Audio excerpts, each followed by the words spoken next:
What started as a silent night has ended in a violent night for one young man on the city's south side, where we're getting reports that there's been a gruesome attack.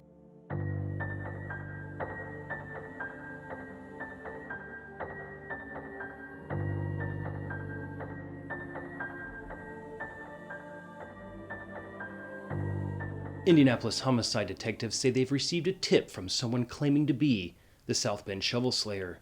A tip in which this individual is not only taking credit for this latest attack, but is also detailing the whereabouts of additional mummified bodies, which could be the biggest break in the case of the South Bend Shovel Slayer in over 3 decades. The infamous Shovel Slayer gained his name from a series of grisly murders in the South Bend, Indiana area back in 1958, many of which were perpetrated with a snow shovel. It is said the Shovel Slayer also used a metal garbage can full of sidewalk salt to mummify the corpses of his victims. The following decades, a host of mutilated corpses were discovered throughout Chicago, Indiana, and the Midwest, all bearing hallmarks of the killer.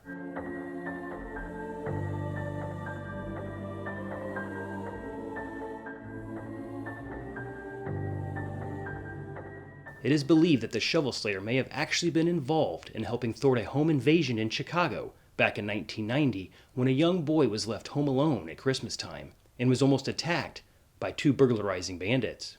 An elderly neighbor who was only identified as Marley was able to rescue the young boy by bludgeoning the criminals to near death with no other than a snow shovel.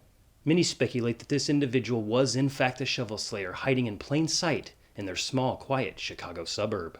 Marley was questioned in connection to the Shovel Slayer killings, but was ultimately released due to lack of evidence, and no charges were ever filed.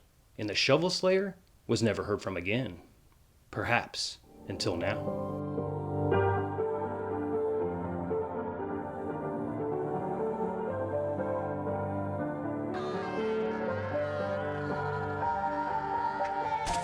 With the possibility of the Shovel Slayer's re-emergence and the prospect of a new victim, some are even theorizing that the killer may have taken on some sort of apprentice lately, given that the Slayer himself is estimated to be in his 80s or 90s.